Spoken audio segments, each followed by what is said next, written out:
Director Lewis, thanks for coming to Tiverton, and I realize that you're only the messenger, but hear us loud and clear. My name is Roderick, and I'm a member of the Tiverton Town Council. And I'm here today to tell you and the governor that the town of Tiverton and the people of Tiverton are opposed to the tolls on the Sakonnet River Bridge. Right on. That's right.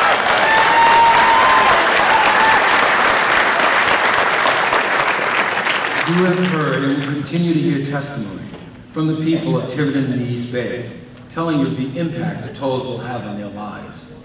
In Tiverton, we see young families who are already struggling, and they will have an additional burden placed on them.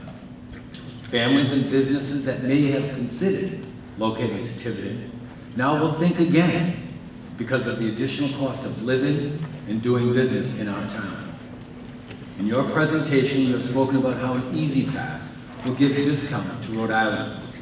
But there are many hardworking people who cross the Sakonnet Bridge every day to get their jobs, many of which only pay minimum wage. Some of these people do not have a debit card or a credit card that is needed to secure an Easy Pass and will be forced to pay the full price of any toll on the Sakonnet Bridge. Tiverton and Lecompton will have the distinction of having to pay 2 tolls for us to travel to the West Bay without a roundabout drive through Massachusetts.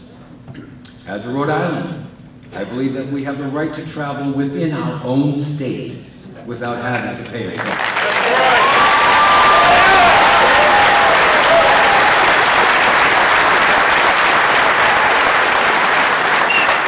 And regardless of what they may think on Smith Hill, we are a part of Rhode Island.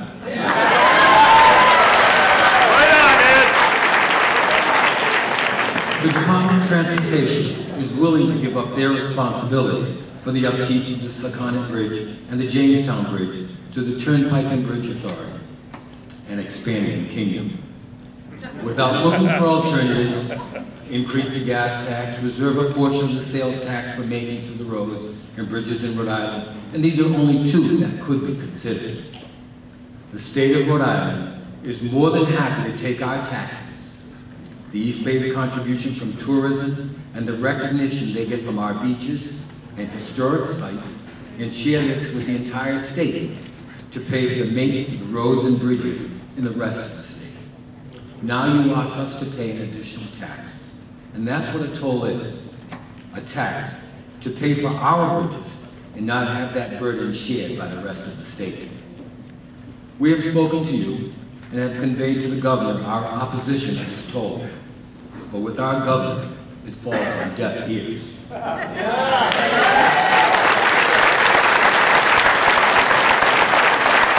have a governor who hastily plans the lighting of the state's, dare I say, holiday tree, so few people would know about it, and thus their voices silenced because he doesn't want to hear from them. We in Tiverton and the East Bay are in the same boat. Our voice is strong, but the governor does not want to hear us. Apparently, we continue to be the stepchild of Rhode Island. Only good for what we can give, but not worthy of receiving our share as the rest of the state does. Sadly, I find it incomprehensible that Governor Chafee, Senate President Tiverton, House Speaker Gordon Fox don't believe that we, the town of Tiverton, and the entire East Bay are not important enough for them to come down here and hear us.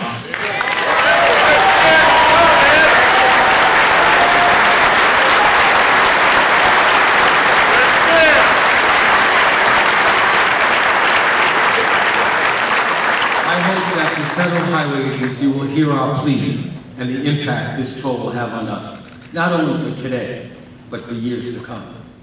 My hope is that our congressional delegation also hears our voice and carries that message to Washington and stops this toll. I urge every resident of Tiverton and East Bay to write, call, email, Twitter, or any other form of communication to the governor, the legislature, our congressional delegation, and the Federal Highway Agency to let them know our opposition to this toll. We will not be silenced.